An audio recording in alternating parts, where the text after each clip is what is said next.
bela jelen wala nyuma no biye tarata ye novembre kalo kle sheki samba fla ani mugal fla ni ya ka dunki waru wati sele bi dunki waru konna la mali pintigila ko octobre kalo konna la le wuli ka jominke ba bara kunche la tuga mina amina nyafuli kula ka wala wala konna la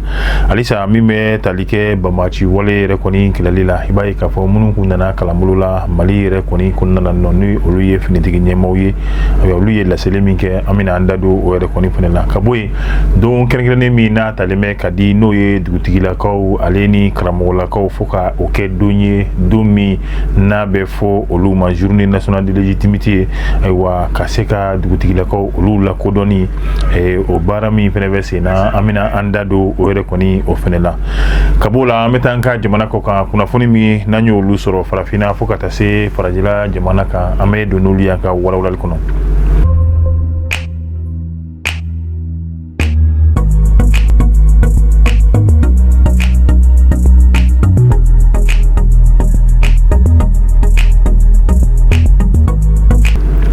bela jelen fo ka bela jelen wali mano iba fo anya fo to amina mali fintigila ko octobre kalo rekoni konna la wulika jomi na kera mali fintigila ko fa beta ijo bambachi keme ani bisaba ni saba nyona shila munu ni dankari kero la mali fintigila ko rekoni oluka wulika jo rekoni fe ni abeta like octobre kalo rekoni konna la ga ni bara nunu konna la ama fo la de la nyefoli do no obeke dirpa maufe ni obeke anyema ba ere no colonel Suleiman Damile koni ye la seline nunu ke ga la seline na ba ira ka fo ni kalon yere koni konna la mali fintigila ko mashi dengile re koni ni ma bula ka beni bamachi wala re koni kelele ga minye ma kononton mali fintigila ko la olu yere koni olu ye jogi ni dasoro ni kalon yere koni wulika jore koni konna la ira ka fo ali no yasro EGS mo na be fo muma état islamique dans le grand Sahara ko olu yere koni bi ali no yasro ube mali yere koni kono iba fo ma chama mi ka foto amna ga iba e ka fo ube ka fero ni dabalu tige yasa mali fini tige la ko olu yere koni nya Canada oluka alisa bambachi wale rekoni kelela ibai ka fo bi ame wati mina farafina fintigila ka nyema do olu rekoni nana minye kalambulula mali kono abe fo yoro mi mako école d'état major du Mali okoni senfe ibai kuma rekoni diruma uye minye blasrali konye ani famia mimula onuka yeta kera munye kaseka udantige no rekoni yaira ka fo bi ame wati mina farafina jamana nuka ambe lajele de kanga franonka krengrena fintigila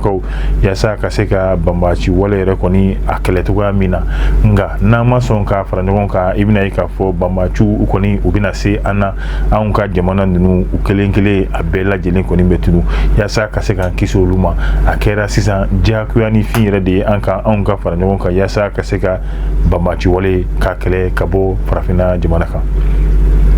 ina ko menya fotoga mina journée nationale de légitimité traditionnelle no ye anka dugutigila ko ye ay way ka fo sigimi koni kira temelena ministre re koni ne fukata se jamana nyemama olu re koni ye sharia mi ni abe talike ka don krengrene bla don krengrene mi na be fo ma ko légitimité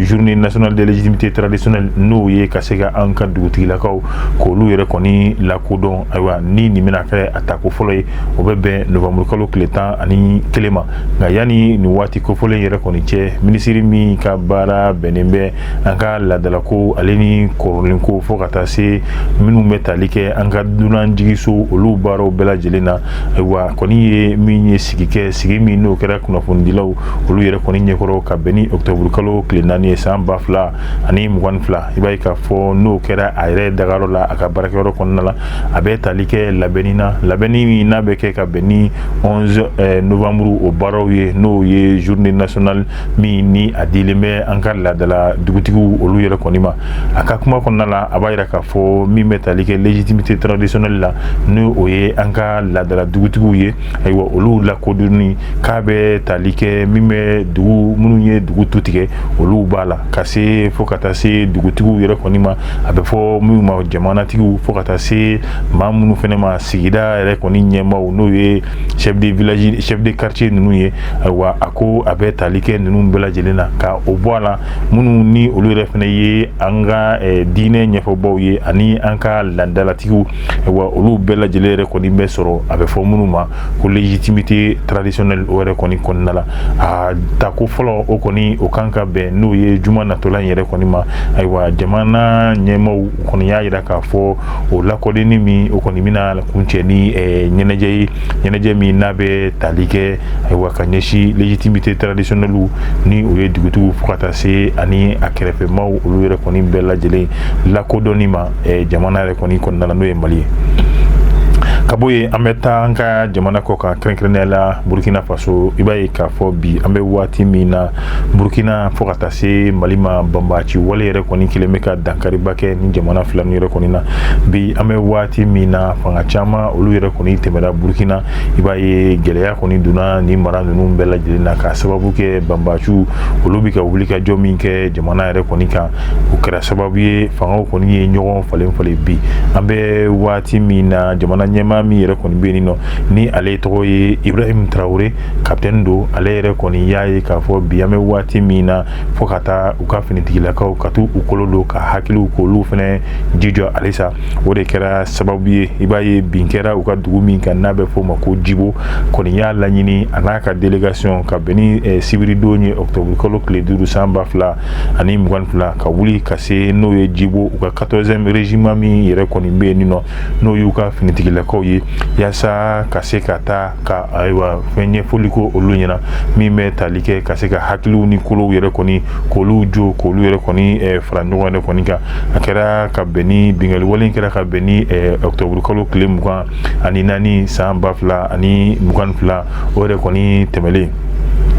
an bɛ taa Sénégal i b'a ye k'a fɔ Sénégal jamana ɲɛmaa Macky Sall ale yɛrɛ kɔni ye min ye ka se ka da la dumunifɛnw k'a sɔngɔ ka se ka olu yɛrɛ kɔni bɛɛ lajɛlen kɔni jigi ka bɛn ni novembre kalo tile 6 ye san 2022 Sénégal jamana ɲɛmaa n'o ye Macky Sall ye a kɔni y'a yira k'a fɔ min bɛ tali kɛ sosaraw ale ni da la dumuniw olu yɛrɛ kɔni sɔngɔ o bɛ ka yɛlɛn yɛrɛ kɔni ka taa fɛ o yɛlɛnni min bɛ ka kɛ ka taa fɛ ayiwa a y'a laɲini kunnafoni di sen fɛ n'o kɛra jamana télévision so yɛrɛ kɔni kɔnɔna la ayiwa min b'a yira k'a fɔ ko da la dumuni fo ka taa se min ye sosaraw olu yɛrɛ kɔni bɛ n'a jigin a ye a bɛɛ lajɛlen bɛrɛmata yɛrɛ kɔni fɔ ayiwa minnu bɛ tali kɛ ka se fo 500 sow ma ayiwa olu yɛrɛ kɔni min ye 100 o 500 bɛna bɔ olu la fo ka taa se minnu yɛrɛ kɔni bɛna 60 ani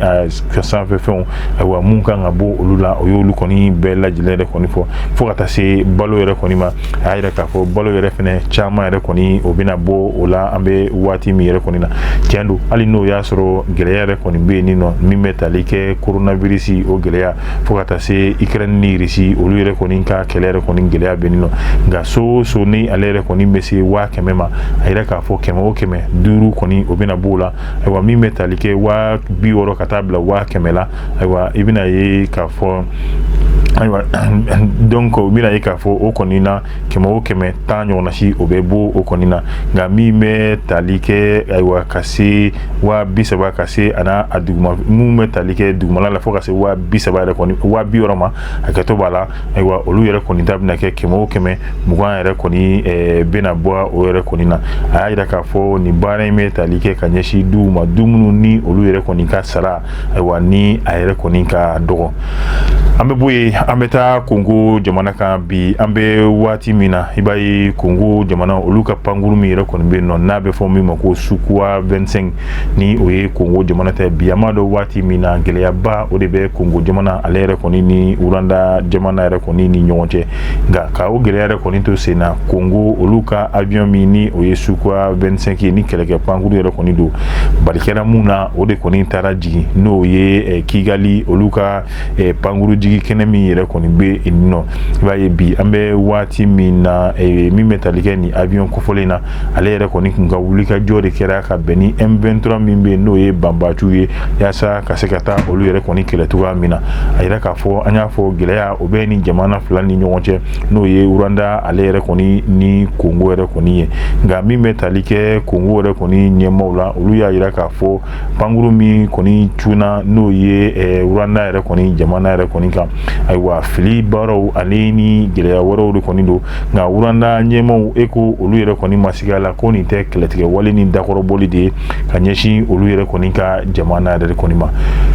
ne bɛ dansigi an ka bi don kibaru la min ni a lasera aw ma yeli vision yɛrɛ kɔni sanfɛ nka yan'an ka wuli halisa an bɛ tasibila kɛ min ye Makuyate numéro 2 ala ye a ka kalifa minɛ a la kunun n'o tun ye tɛnɛ ye suturaliw baara bɛɛ lajɛlen bɛ kɛ bi n'o ye tarata ye u yɛrɛ ka denbaya la falajɛ ayiwa Sidiki ka sira fara de kɔnɔna an b'a fɔ ala ka ɲini ani silamɛ su bɛɛ lajɛlen na